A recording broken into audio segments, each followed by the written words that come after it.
Hello, everyone. Thank you so much for joining this webinar. Really great to see you all.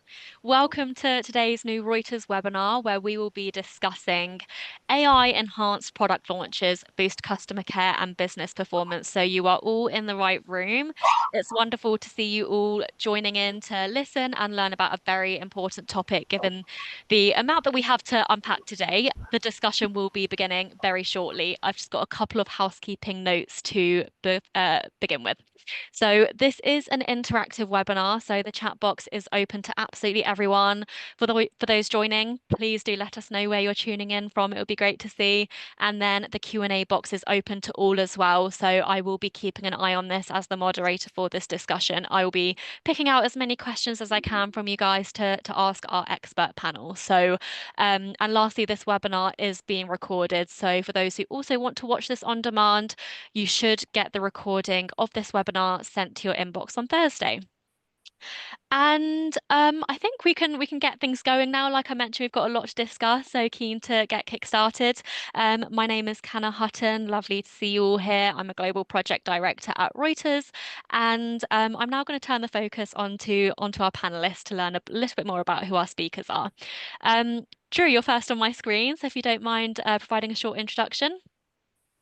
Absolutely. Thank you for having me. So my name is Drew Rocket. I've been with Bayer for about 9 years now in a number of different functions.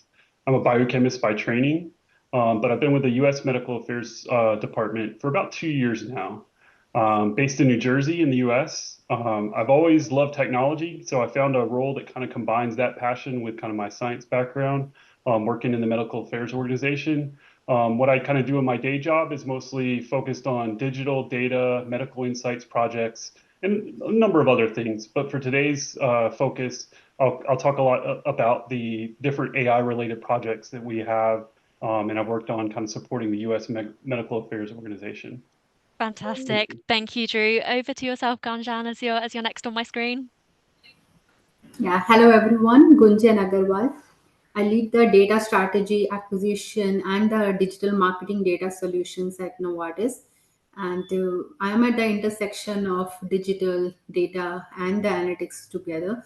In my current role, I'm responsible for all the right strategy for every data, every brand therapeutic area, and the acquisition for it across the enterprise functions, and I'm also based out of New Jersey. I'm looking forward for this webinar.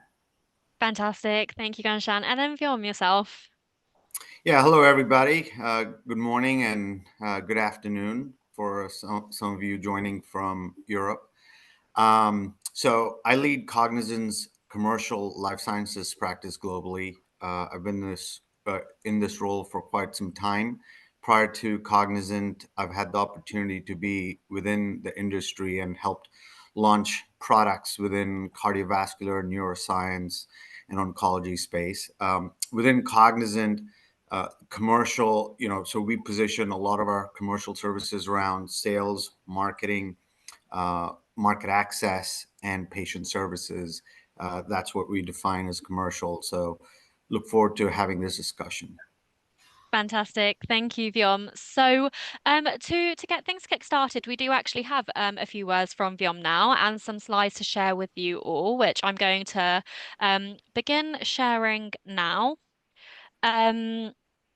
Essentially, we all know that AI is a pretty hefty topic, and like I said at the beginning, there's quite a lot to unpack here. So I'm actually going to hand over to yourself, Yom, now to set the scene for the kinds of discussions that are going to follow after these slides.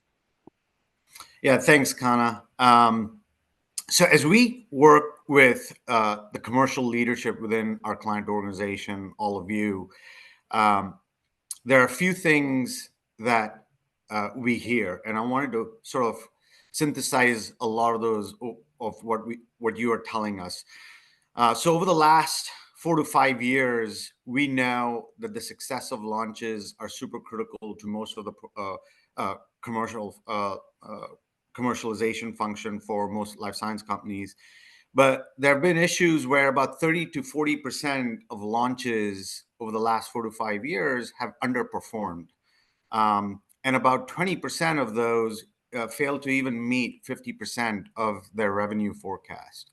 Um, and this is pretty critical as the industry sort of has continued to transition from blockbuster drugs, where one or two drugs make up $1 billion and up in terms of revenue. The model has really shifted, especially for small and mid-sized pharma, where many smaller brands are brought to market, smaller markets, that make up maybe 350 to $1 billion in sales, peak sales for some of these brands. So the criticality of successful launches continues to be really important, as and the number of products that we're launching are also increasing. Now, the first to critical to the launch is really the first 6 to 12 months. Really, they dictate what the trajectory of the entire brand performance is going to be across the life cycle. And this is where AI comes in, and the opportunity of AI to serve as a competitive advantage for pharma. And AI enhanced launch can really accelerate growth, but also reduce time to peak sales, maximize revenue and profits by an estimated 20% in early signs of where organizations have infused AI into their launch process. And really, that to look at AI, it really comes across in 5 different pillars. One is what we categorize as shaping the market, really using AI to define the unmet market need and sort of the standard of care, along with the primary research and talking to patients and HCPs. Shaping the product. So really, how do you differentiate your product and your value proposition within the market? Shaping market access, especially moving towards, in the US, a value-based contracting system, and really focusing on patient outcomes. Shaping the experience, really having meaningful HCP engagement strategies and defining those. And then the last is shaping service excellence, in offering not just call center services, but truly personalized care coordination for patients and HCPs within the healthcare ecosystem. So these are sort of the value creation opportunities that we see in pharma, where AI can really help. And if you go to the next slide, you'll see that under each of these 5 pillars, pharma companies have an opportunity to infuse and create solutions that are infused with AI across these five pillars. All the way from, if you look on the left-hand side, I won't go through all of them, but we've already, and when we say AI, it's AI and machine learning processes that had already started before Gen AI came along last year. So machine learning processes had already started, but now it's just supercharged the focus and investments here. So on the left-hand side, an example is using AI to find biomarkers for certain disease states that can help predict early at-risk patient population, and that really can form the eligible patient for a particular therapy and a product. Moving on, using AI to manage contract and tender management when you go in sort of trying to get access for all these eligible patients, and creating that access, working with payers and the healthcare ecosystem to manage access. And then really, investments have already been made in sort of a lot of the HCP engagement side of things when it comes to next best action, dynamic targeting and content, modernization and modular content.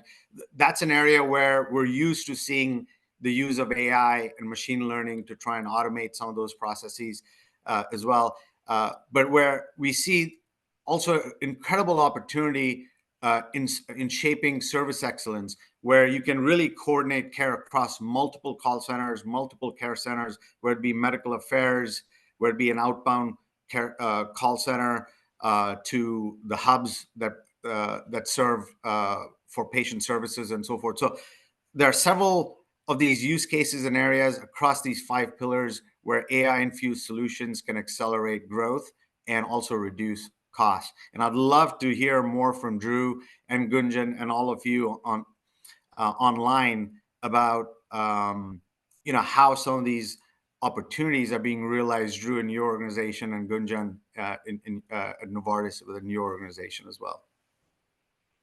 Fantastic. Thank you so much for that, Vyom. So I'm going to just stop sharing my screen. So Drew, I'm going to come to you with my first question here. So I know that you come from a medical background. So from your medical perspective, how can AI be utilized to speed up the analysis of medical insights and feedback from HCPs? I know Bayer's doing some really great work in this area. So have you got any kind of specific examples that you can share of how this has been implemented successfully and the lessons you've learned from this? Yeah, sure. Happy to talk about that topic. I think as Bjorn kind of talked about, one aspect is like, AI means many things to many people. There's lots of aspects of it. I feel like sometimes it's kind of like a black box of we throw it into AI and then we get the answers out. But more specifically, kind of thinking about in terms of medical insights, thinking about the past process is someone had to basically write down everything and read it, and then one or a couple handful of people read everything, put it all into context. Depending on the kind of stage, thinking about launches, depending on the stage of where the product is or how fast that landscape is changing, that manual process could go from manageable to completely unmanageable very quickly. So one of the kind of most powerful uses of AI and the ability for that specific process is its ability to take a lot of information and distill it back down into a digestible amount so you can make kind of quick decisions on it. Generative AI can be used for taking like a lot of internal information like MSL field notes, combining them, summarizing them, but then taking that even to the next level of like looking for trends, making comparisons of past time periods, kind of automating those reports or other teams. It can also be used to gather context in those notes where you might be able to get some metrics and automatically create some feedback measures by like looking at the context of it and measuring sentiment of maybe what the HCP was thinking or kind of what they meant by saying it that otherwise you would have had to like go back and manually score. And that can give you sort of a starting place for at least where to deep dive with the subject matter experts on those topics. And then, as we also mentioned, one of the things you can do is kind of connect it to next best actions, or kind of start the feedback loop process of what the insight is to what to do with it. But I think like another aspect that has been very interesting in this journey over the last few years, it's really informed kind of the intake process by understanding, what you can do with that type of information, that data, like what's possible now. It's really like kind of informed like how we, going forward, how we write those things down to kind of strengthen those reports. Like for example, generative AI is much more effective if you've got like complete thoughts and sort of you have an answer in context rather than just quick small snippets of information that maybe someone manually reviewing it could understand, but you can really take it to the next level in terms of automating those reports with better intake. And so I think that's an important part to think about in all of these applications.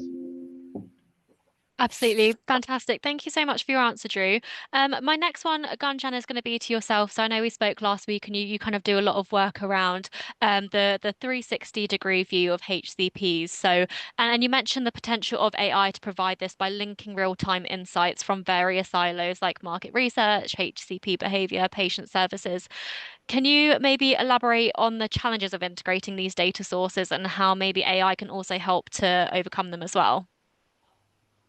Yeah, sure, Kanal. The potential of AI to deliver a 360-degree view is immense, particularly when we are linking the real time insights with the diverse data silos. But there are potential challenges which can happen when we are trying to create a 360-degree view, like data silos. Data silos can be because of multiple enterprise functions, and many times because of compliance, it's not easy to share the data across the organization, And this isolation can hinder the comprehensive analysis.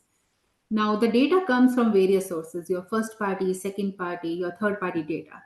All these various sources of the data may have inconsistencies in format, definition, quality standard. Ensuring that there is a uniformity is critical for the accurate analysis. And when we talk about the real time, it required a bit of a strategic approach that what type of data can be practically real time and have a more huge impact, which means like can really move the needle. We should not assume that every data which is real time is always better than the batch processing. So having that strategic thinking, what makes sense for the 360-degree view is important. Now, the data variety in terms of granularity. If you do a surveys or maybe you're using external agencies, you might not be receiving the data at an HCP level. Some of the data, our first party might not, we have a full coverage of HCP level information. Secondary party can have. So that granularity and the way the primary key to stitch the data can be a bit of a challenge. And definitely compliance, not all the data can be integrated. And the complexity, because you're bringing everything together, there can be cultural resistance to adopt new technologies. All this add to the challenges. But in terms of AI definitely can help. My friend Drew also mentioned about trend analytics. So instead of doing a next best action, which is we are all aimed for one-on-one behavior, in pharma we can be more successful if we do trend analysis. How the HCP behavior is across the various channels, how that is trending. So picking up those signals from various touch point can help in creating the right 360-degree view. And that's where the AI can help because it's so complex the way you do the signal stitching, and AI can help in more building predictive insights and more informed decisions on top of it. Then, as I talk about the data silos, the data quality, granularity, inconsistency, format, so imagine the automating the whole data mapping can be another way AI can help.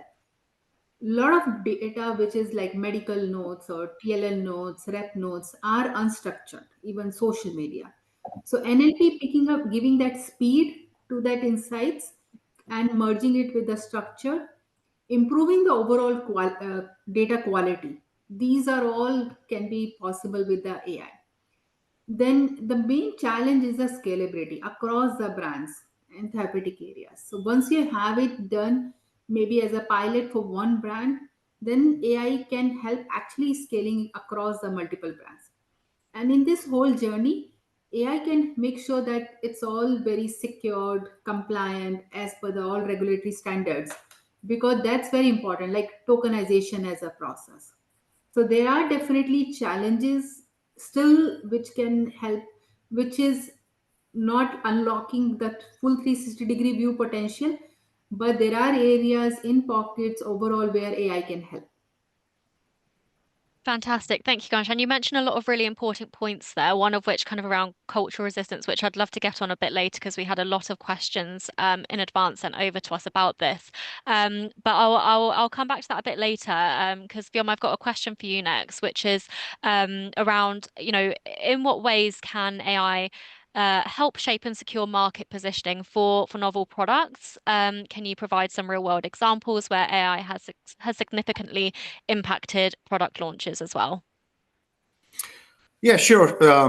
So really, I would categorize it in sort of two ways where AI can be leveraged. One is to accelerate growth, right? Like, so things that provide AI, using AI to provide intelligence that can drive strategies and tactics for brand launches, right? Like, so that's one sort of bucket. And then the other bucket is to leverage AI to provide scale and efficiency within how we launch the product. So the internal collaboration between teams, providing scale at a much more efficient way. So those are two. I'll give you examples for the first one. So I think I mentioned briefly about early patient identification and looking at risk patient population. and how that translates. So there are opportunities for pharma companies to leverage EMR data and lab data, combine the data sets with blinded patient information, and with this data, which is actually available, companies can actually look at the characteristics of the patient population, start to segment the patient population, can also, and again, look at biomarkers for a particular disease state where it's available, use that data, and also within that data, you can also know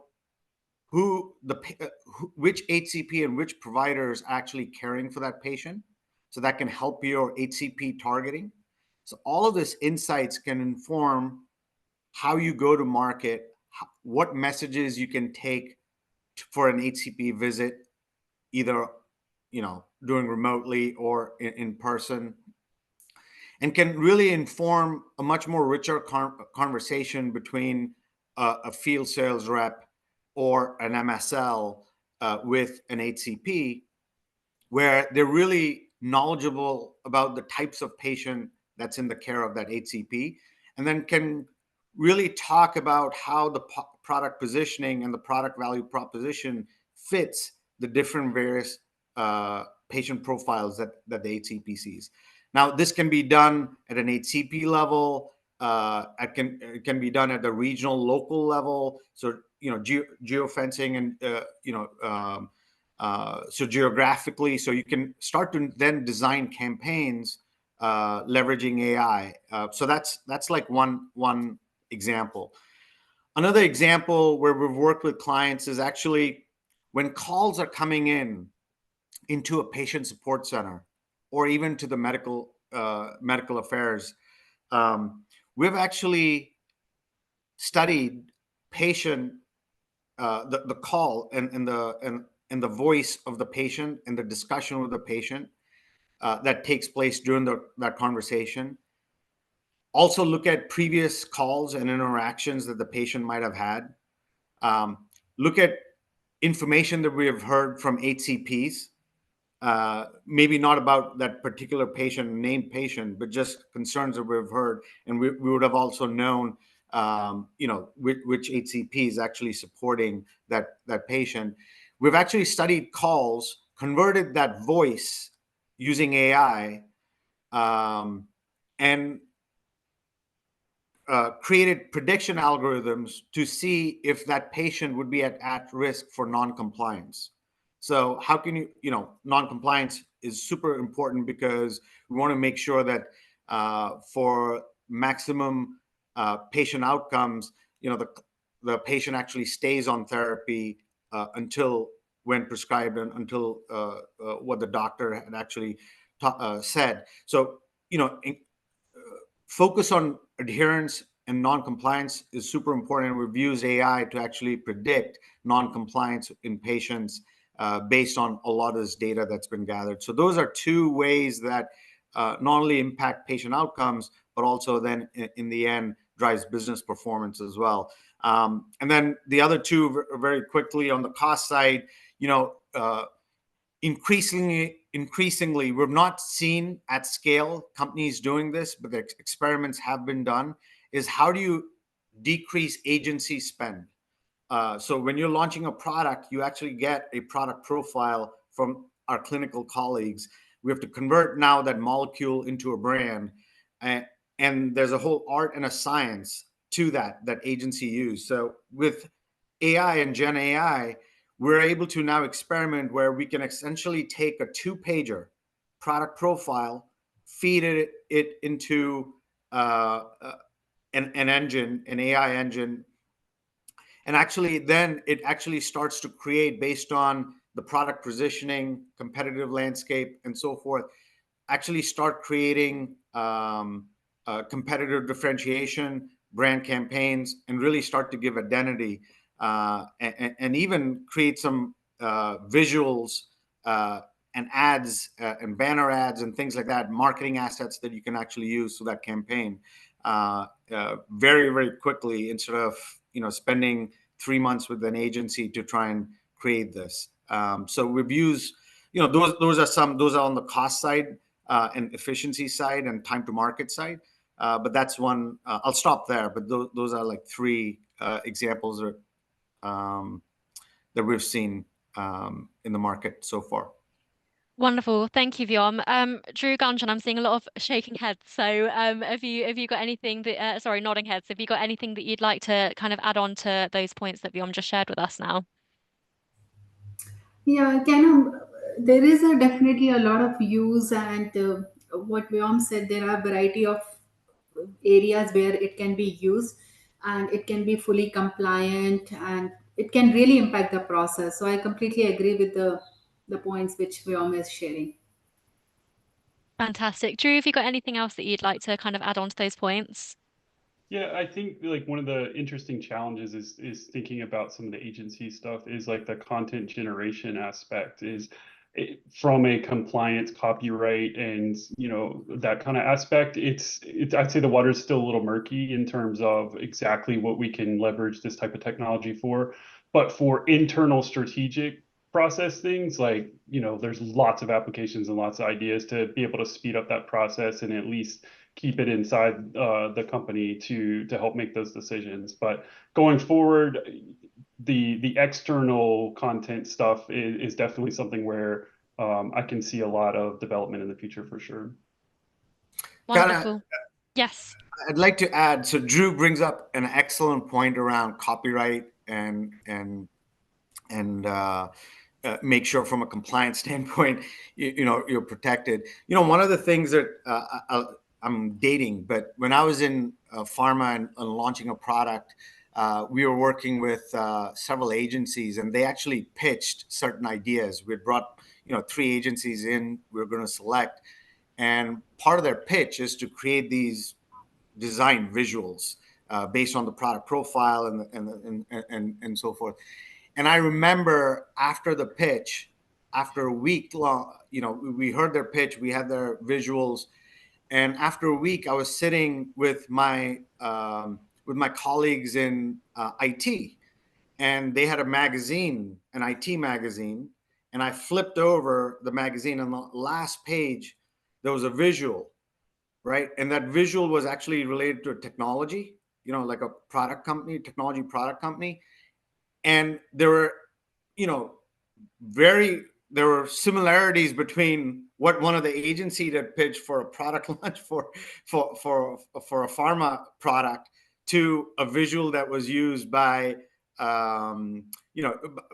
by a marketing company for a technology marketing company, on back of a magazine. And I only bring that up is what we're seeing is not maybe going through using Gen AI to actually go through and actually into production, where what it can do is allow creative juices to flow within the marketing organization on what are the possibilities of potential campaigns, visuals, and sort even the messaging that's there, and that can be a good start to then refine it further.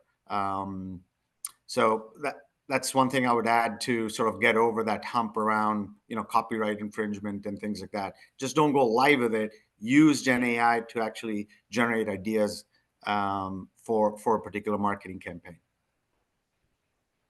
Thank you, Vyom. I'm going to turn to one of our audience questions now, before I carry on with my list. But obviously there's compliance that we spoke about, but also data privacy is also kind of a big topic as well. So one of the questions was, how do you manage data privacy concerns and ensuring that all contributors of data points are made aware of how the data they provide will be used? So I'll open that to the entire panel. Whoever wants to kind of take a go at answering that first. Yeah, I can take it up, Kana. What I'm hearing is that when we create, let's say, a 360-degree view, then all the data, how do we make sure compliant? And if you look at how we get the data by contracting, I know it's not very fancy topic to talk about. Nobody talks about contracting much, but in the contracting, certain times the data vendors limit how do you use the data, like because that contract can be with a particular department in the big pharma. Now, based on that use case, and so suppose you have a X use case for which you can use the data. But how do you make sure you are compliant as per your legal contract and you don't end up using the data beyond that defined use case? That is where AI can help, because over the time there are multiple contracts. You can have 400, 500 contracts for the your secondary party data only. So AI can help in certain triggers to your governance team to make sure that the contract which is used for certain use case, it restrict that for a other use case, or at least it will give you a trigger that no, you cannot use it. On the same lines, when the contracts are up for the renewal, let's say, then AI can help in identifying those restrictions and can help you in facilitating the better contract with that. So it goes back to how do you scale. The scaling will when you don't have much restrictions from the vendor side on the data usage. So these are some of the examples like where you can be compliant in creating that 360-degree view. The second can be more around, let's say, for if you're working on the rare disease, okay, then there are many more laws around it that how do you use the data. See, the main crux is that patient and any particular identity you cannot reveal when you are working on a connected data strategy. So that is where the AI can help to make sure we are HIPAA compliant. And even if you look at in the marketing space, the whole orchestration process of the next best action, like your marketing action, messages, goes through many suppressions and the data transformation, which is based on the various marketing state laws or GDPR. Now, the process is very tricky, and any gap there can lead to a reputation risk. That's where AI can help in making that whole process more robust and the error proof. So, there are various use cases in how you can make sure AI can help in make like a governing body on the data and the right usage of it. Fantastic. Thank you, Ganjan. Drew, my next question that I've written down is for yourself. So obviously we also briefly mentioned around cost and this being a significant challenge in advancing these AI tools. So how do you see, like, how can organizations determine the most impactful AI tools that provide the best ROI, also touching upon how this can be done in the medical field too? Yeah, thanks, Kana. Yeah, in a lot of cases, these applications, AI is often not the cheapest solution in upfront. So there's a lot of upfront costs and a lot of kind of technology aspects that you have to take into consideration. But to build off the point that was made earlier, like decreasing agency spend, I was kind of laughing earlier, is like that's like a huge opportunity that we've been looking at quite a bit. So anytime that you can offset those external costs with some new tools and things that also is helpful.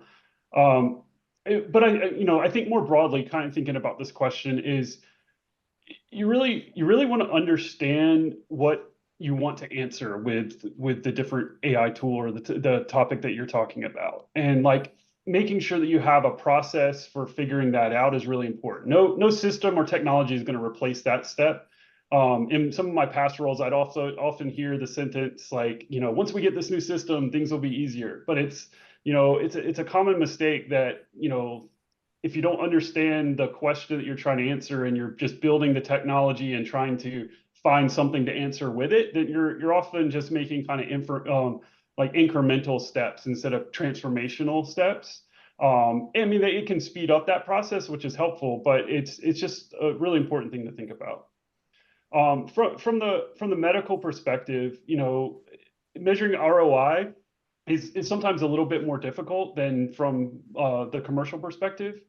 But I think that the use of AI has a real opportunity to be able to gather and assess a lot of information to look for the unmet medical needs or the educational gaps but you also really want to understand what good looks like in that output, because that will then be able to better inform you how to maximize those investment opportunities to use these type of technologies. Oftentimes, when I'm thinking about different projects, you're really thinking about buying time or effort. So, like the benefit of AI to offset the amount of work or your FTE kind of workload. you can often kind of look at like the output versus the time and effort that it goes into answering those questions, and then put your last dollar in the most return on investment effective idea that there is there. And then one last point, building on something that Gunjan talked about earlier, is like also piloting these ideas, because there's a lot of change, there's a lot of new technology.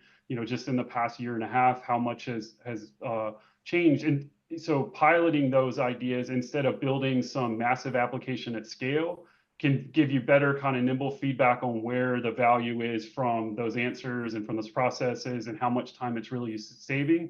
And then leverage that smaller pilot to broaden out to a separate country or a separate product area, or a bigger implementation phase. Sure. No, that's a really good point, Drew. And obviously, like pilots are a really good one because it's really important to start small. So, Gunjan, my next question is for you because briefly earlier you mentioned about the kind of cultural hesitation within organizations, which happens across the entire industry. So, how do you personally address this when it comes to facing new and novel technologies? What kind of skill sets are you looking on, kind of honing in on and scaling to help with these pilots? Yeah, how are you kind of combating that challenge?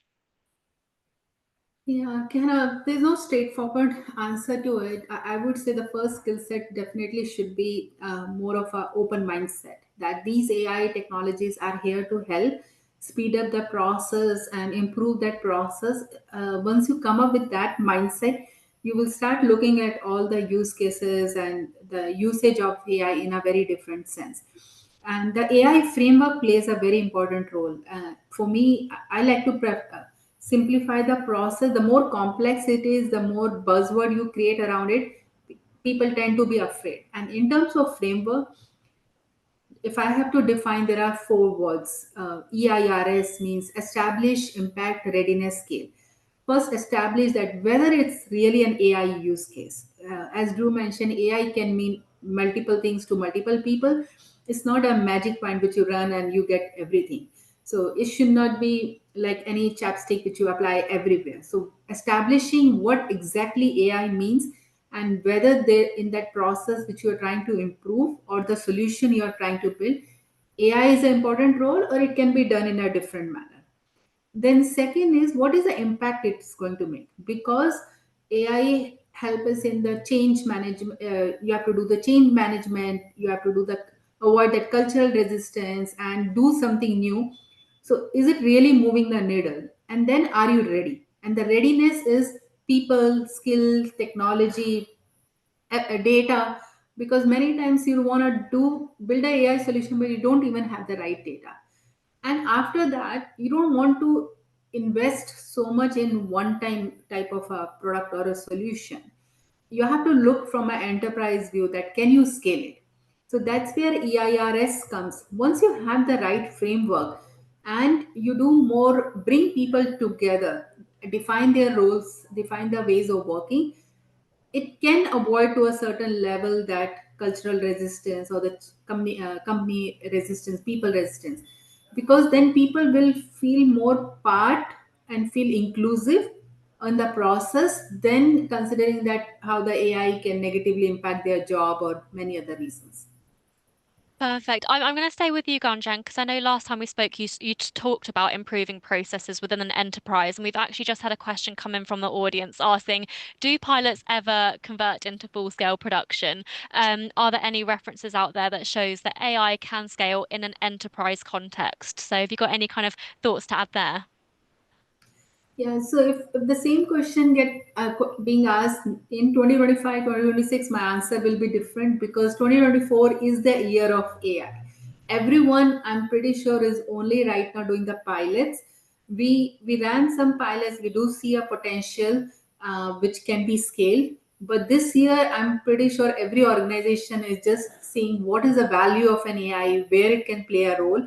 That defining and coming up with a framework is a thing. But next year, I'm pretty sure a lot of the organizations will be moving towards more of a productionized AI solutions. Wonderful. Thank you, Ganjan. Vion, my next question is for you. So, I know that you see kind of five areas where AI can really drive growth and engagement. Can you please delve deeper into how AI can orchestrate the experience for the entire kind of healthcare ecosystem, from caregivers to payers to HCPs. And extending this question a little bit, I'm going to tie this into a question that's come in from the audience. How can we make sure that we're kind of meeting the needs of all these stakeholders with AI when there is always kind of that danger of investing in something that might quickly get outdated? Bit Yeah, of a I mouthful, think but yeah, that's a lot. That's a lot. Okay, a lot to unpack, but I'll try to go quick. But I'll pick up from what Gunjan was talking about, and the last point that you just made. I think you know our organizations, pharma organizations, from a cultural standpoint, we have to think big, have a business case that's big, but we have to act fast and small. So and when we say act, it's really got to show the benefits very, very quickly. The C-suite is sort of sold on AI because of the buzz around Gen AI, but the point around early patient identification, the lab data that I just talked about, the next best action, that was pre-Gen AI, and those things have been going on for, I think, 4 to 5 years now, and people have understood that. But the Gen AI capabilities are where we have to, you can really unleash the opportunities there. So, a few things I would say out of the 5 pillars, I would try to pick one. So, if you look at care coordination, and it kind of blends everything together, right? When you think about care coordination, there's already uh, a sentiment within pharma that sales and marketing organizations need to work together a lot closer, um, along with customer service now. Why is customer service important? Because now, not only have we started to invest in transactional call centers, but also outbound call centers to drive sales and marketing efforts as well. So the call center piece is coming into focus, and that's where sort of the care ecosystem comes in. We talked about, I had mentioned on one of the slides, and also in chat, the concept of digital front door. What does that mean? Well, we work with a major pharma company around how they want to engage with customers, both from a sales, marketing, and service standpoint. And it was very apparent where, when it came to the service organization, just within North America, they were spending in excess of 150 million a year on various disparate call centers. Um, Medical affairs, call centers for distributors, call centers for patients through hub services, various hub service providers, and so forth. So what we actually work with them is to create a strategy around how they could, as an organization, between commercial and medical, create an organizational structure to handle customer service and customer care across sort of North America, across their franchise. And when we granted that, we were able to show, about 40% in cost savings in order to do that consolidation. But more importantly is around the experience side. And this is where acting quickly makes a lot of sense. So I'll give you an example. When we actually looked at why patients and HCPs were calling in, they were calling in for a variety of reasons. They couldn't find information, um, just basic information around, what is my expected copay? Is the drug covered under a particular formulary? How long am I going to get? How long do I have to wait till my script from a doctor is approved by a specialty pharmacy, which is on the patient services side, or for a distributor? Is my ship? When am I going to actually get the product? So these are basic questions that really, through a digital front door, through a self-service function, whether through an app or a portal, somebody should be able to answer rather than go through multiple call centers, get routed across the organization to have an answer, right? So we actually segmented the types of inquiries that were coming in, and basically said what can be self-served, right? So the frequency and the criticality, but the risk appetite of the organization, there's no risk in answering those questions. That can be enabled through sort of that digital front door, and then route some of those other queries through the call center and so forth. So, a simple example of feature that I think companies should be thinking about is really when you actually go to Google right now and ask Google a question, instead of going through the links, Google Gemini summarizes the response. A similar feature pharma companies can activate on their websites, where across different brands, across the different functional silos, where HCPs or patients or basically the population can actually go ask for the question, and the responses right there within the website, rather than having to search or go through or call in or send an email, where it's there. And now technology is such that each of the sources that the summary and the response that's shown to the customer, the source are also cited. So again, if you go to Perplexity, Google Gemini, the summarization is aided by the actual source that AI had used to give a general response. So it's, from a risk standpoint, you're mitigating that risk, and at the same time also showing the actual source for a response as well.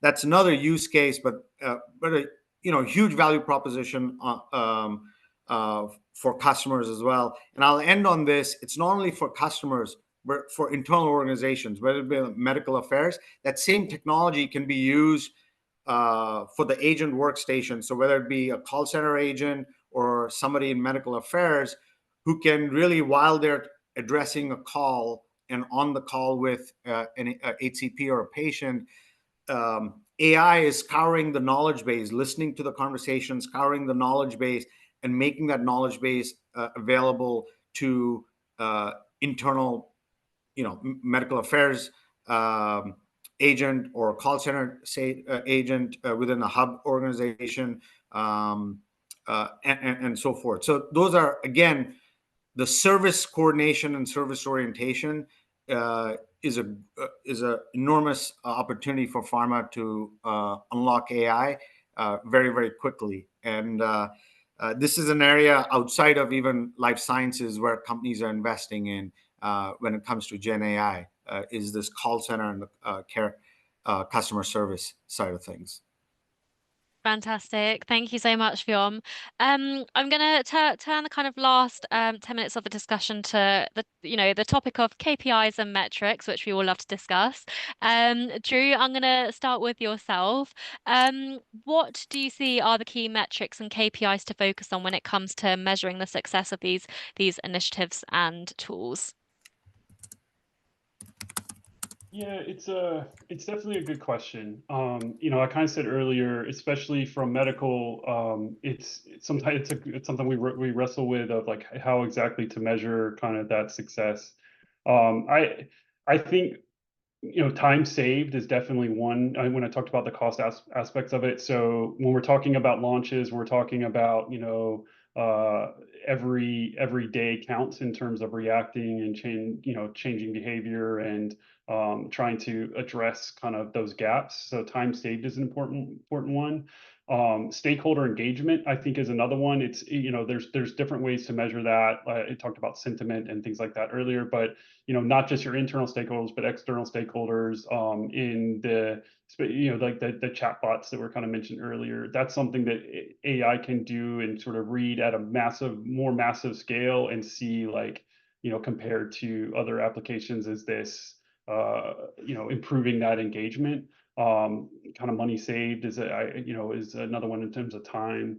And then like the internal team, talking about the cultural aspects of change management and using these different tools, is sort of the satisfaction from keeping your team engaged. And there's definitely like the aspect of using new technology and new tools, like, kind of motivates some people to to go a little bit further or do a little bit more. And so, like, that's another kind of cultural aspect that could be a game changer with these types of tools too. Perfect. Thank you, Drew. I'm just going to quickly ask you a question as well from the audience. So, there's a question that says, please explain the content strategy foundation. Is a component-based modular content process supporting the differentiated messaging, insights, and chatbot content? Drew, sorry, that was to yourself. Sorry. Okay. So please input the content process differentiation. So, yeah, I mean, I think that, I guess I'm not really sure what the question's getting at here. Sorry.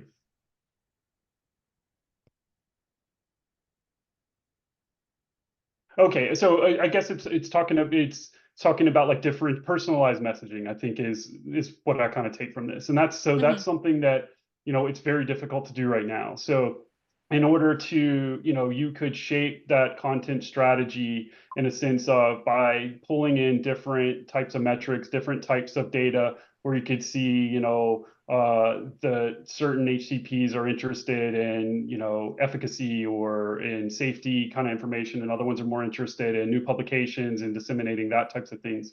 So instead of taking a kind of one size fits all, you definitely could change your content strategy deployment using different AI tools and analysis for sure at a much faster, a much more efficient rate than we can do through the manual analysis.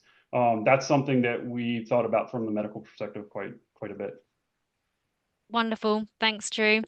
Gunjan, tying this back to kind of the 360-degree view of the HCP. Obviously, I'm sure there's loads of metrics that we can be looking at here, but to you, where do you see the kind of most, which one should we be, prioritizing? What capture the kind of holisticness of customer engagement and what captures the quality of it as well?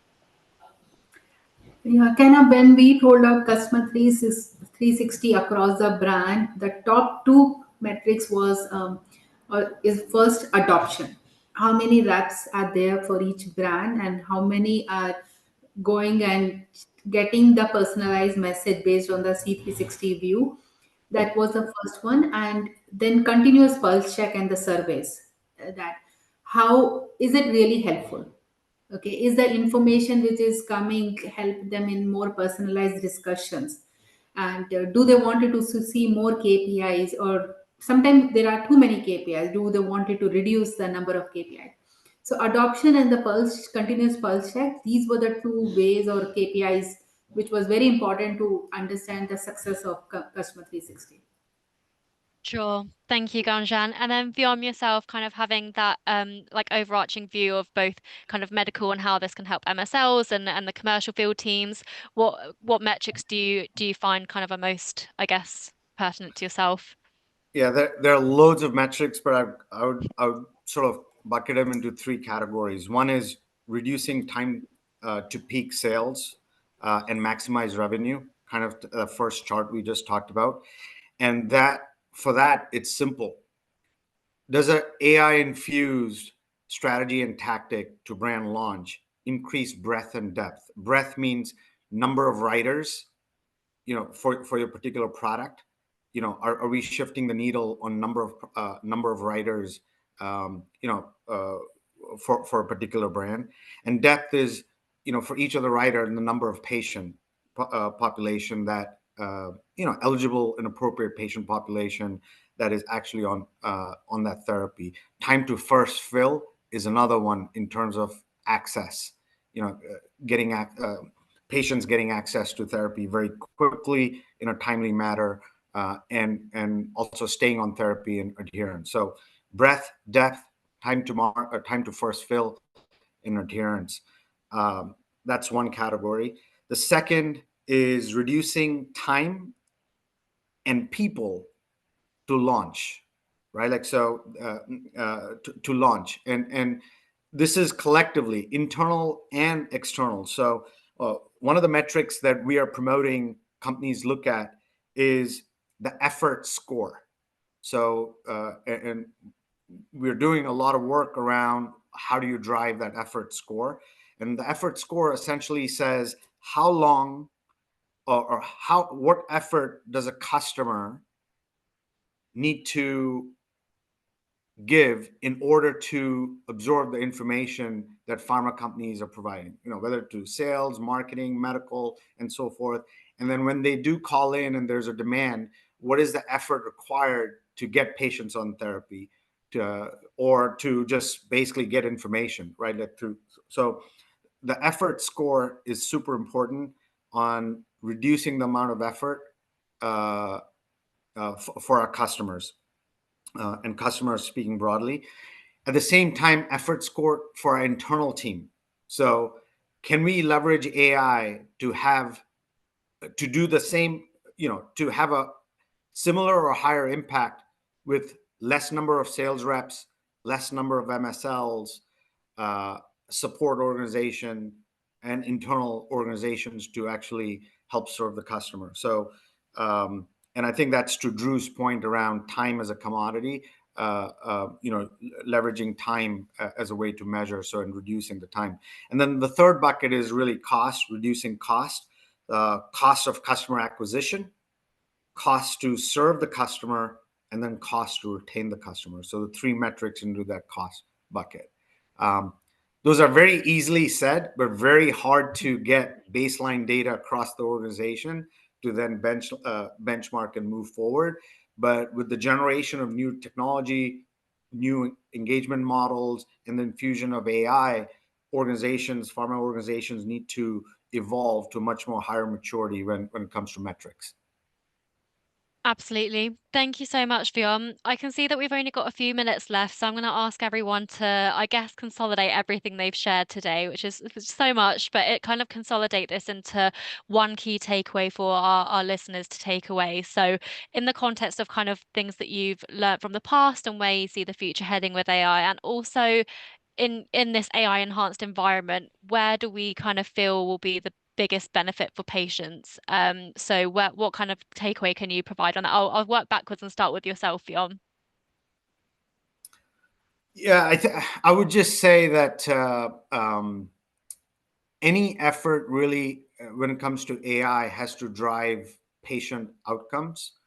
Some of the outcomes that we just mentioned, around the metrics, is a great way to look at to see, so start with the metrics in mind and then work backwards to sort of what can drive metrics. And I think today's discussion with Drew and Gunjan has been pretty good as a starting point on what are some of the use cases that can have a very good impact on some of those metrics. So I would just kind of leave it at that. Fantastic. Thanks, Fionn. Gunjan, yourself, kind of your final kind of key takeaway. Yeah, I know there's a lot of buzz in AI and AI is here to stay, but I also recommend is step back, have more strategic thinking, and then plan and implement the solution. Don't get into the pressure of that hype because AI require a lot of investment, a lot of thought process. As I was going through the chat, hallucinations happen. You don't want to build a solution which does not have a high adoption. So it's very important to step back, think, and then implement. You're not behind in the AI journey. Everyone is doing great. Just so keep having that type of a pace. Fantastic. Thank you, Gunjan. And then Drew, yourself. Yeah, so I guess maybe my closing point is kind of connecting some of the things we talked about earlier is, understanding what AI can maybe do. It's not necessarily about replacing people or lowering headcount, but like reorganizing them kind of the effort in things. There's certain things that AI can do a better job of than just people doing analysis. So what you think about, like for example, in kind of summarizing and looking at things that are in a system, if as long as those things are there and it's picking, you don't have to worry about hallucinations. I know that was mentioned in the chat and such. If it's pulling and gathering things and putting it aside, it's better at that than people are because we get distracted and get bored and miss a line or something like that. So find the applications that you can funnel the AI and automated work to, and then going back to the point I said about personalization, like maybe it's also not necessarily about technology taking over the personalization, but you have freed up more time for your sales reps or MSLs to then have a more personal interaction on those kind of subset of customers where it could be more beneficial. because you've taken the other work where it's not maximizing their effort in other cases. Sure.